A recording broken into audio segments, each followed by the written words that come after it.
जैसे ही अजिंक्य ने अपनी पहली विश खत्म की, गुड़िया के पैरों में बंधे घुंघरू की आवाज अचानक ही बहुत जोर से बढ़ गई। पूरे कमरे में हर ओर अंधेरा ही अंधेरा छा गया था, जैसे कि सूरज की किरणों को किसी ने ग्रहण लगा दिया हो। फिर एक तीखी सी रोशनी की किरण ने कमरे में प्रवेश किया और उस गुड़िया ने तेजी से अजिंक्य की हथेली पर ही घूमना शुरू कर दिया। अजिंक्य ने महसूस किया कि उसके हाथों पर खून के धब्बे आने लगे थे और उसका शरीर थर थर कांप रहा था। उसे ऐसा लगा जैसे कोई उसकी सांसों को उखाड़ देगा।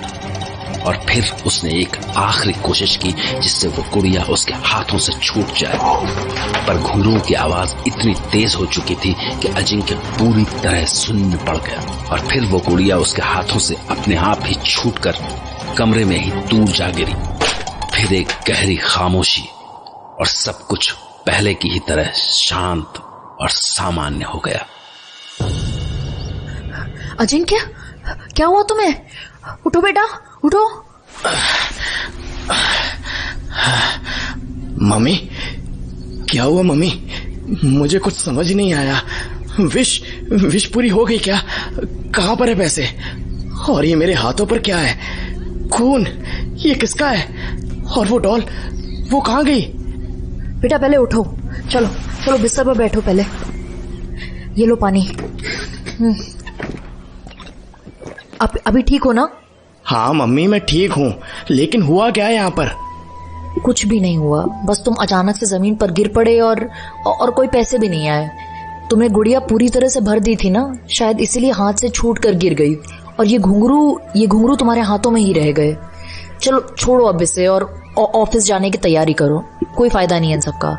हाँ मम्मी, लेकिन मुझे ऐसा लगा कि इस गुड़िया में जान आ गई थी और मेरी जान जा रही थी। एक पल तो मुझे लगा कि कहीं सच में ये गुड़िया पैसों के बदले में मेरी जान तो नहीं लेने वाली है, लेकिन ऐसा कुछ नहीं हुआ। मैं तो ठीक हूँ। वो बात और है कि पैसे भी नहीं आए, लेकिन मम्मी मैं वास्तव में बहुत डर गया था। खैर जो भी हुआ अच्छा ही है, हमने कोशिश तो कर ही ली ना, अब कोई डाउट भी नहीं रहा। और हाँ, ये सब कुछ बकवास था, कोई विश नहीं पूरी होने वाली थी। बिना किसी कारण के हम लोगों ने अपना इतना समय बर्बाद किया। कितना अच्छा होता अगर ये रुपए मिल जाते, हमारी सब समस्याएं एक पल में खत्म हो जाती, पर ऐसा कुछ भी नहीं हुआ। अरे ये क्या मम्मी, समय का तो पता ही नहीं चला। अब तो दोपहर हो रही है, अब तो फैक्ट्री के लिए भी देर हो गई और अभी तो मेरा सिर भी दर्द से फटा जा रहा है। क्या करूं, आज छुट्टी ले लूं क्या? बेटा अगर तबीयत नहीं ठीक लग रही है तो आराम कर लो आज। हाँ यही ठीक होगा, फैक्ट्री में फोन करके बता देता हूँ। तब तक मम्मी प्लीज एक कप चाय बना देंगी, मैं तब तक दवाई खाकर थोड़ा आराम कर लूंगा। लगभग पूरा दिन बीत चुका था और कहीं से कोई हलचल नहीं हुई थी। अजिंक्य तो ये समझ चुका था कि कहीं कोई चमत्कार नहीं होने वाला, पर मंजुला हर आहट पर चौंक जा रही थी। उसे बार बार लग रहा था कि शायद पैसे आ ही जाए। लाख कोशिशों के बाद भी वो अपने आप को समझा नहीं पा रही थी। उसकी नजरें अंदर बाहर पूरे घर में घूम रही थी कि कहीं कोई पैसों से भरा बैग दिख जाए। इसी अधेड़-बुन में मंजुला की नजर सामने सड़क पर खड़े एक आदमी पर गई। अजिंक्य, जरा इधर तो आना। हाँ अभी आता हूं। क्या हुआ मम्मी? जरा सामने सड़क पर खड़े उस आदमी को तो देखो, कुछ अजीब सा बिहेव कर रहा है। लगातार वो हमारे ही घर को घूर रहा है। 2 बार को तो मुझे ऐसा लगा कि वो हमारे ही घर की तरफ बढ़ा और फिर दरवाजे की तरफ आकर वापस मुड़ गया और फिर अपनी उसी जगह पर खड़ा हो गया।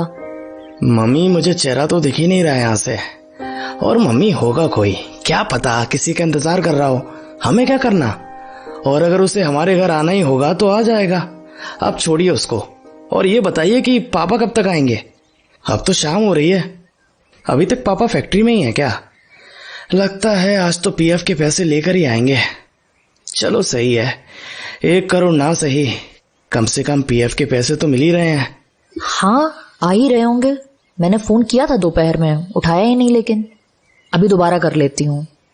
लेकिन वो वो आदमी वो अभी भी वहीं खड़ा है और उसके हाथों में एक बैग भी है। कहीं उसके पास हमारे पैसे तो नहीं? मम्मी, आप अभी तक उन्हीं पैसों के बारे में सोच रही हैं।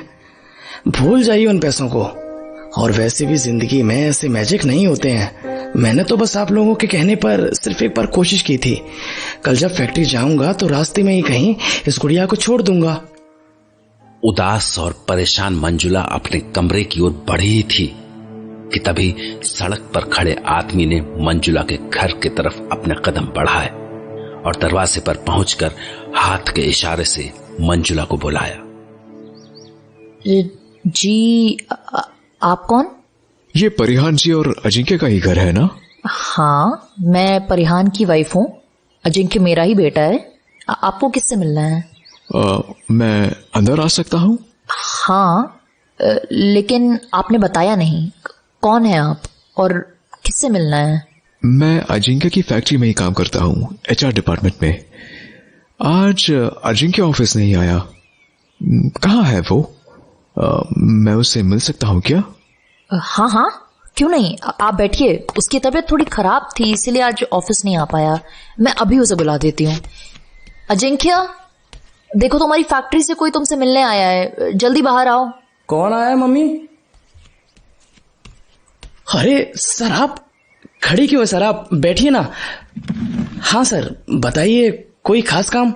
हाँ अजिंक्य, ये पैसे आप लोगों के लिए। बात के पैसे हैं ये 1 करोड़ ही है ना?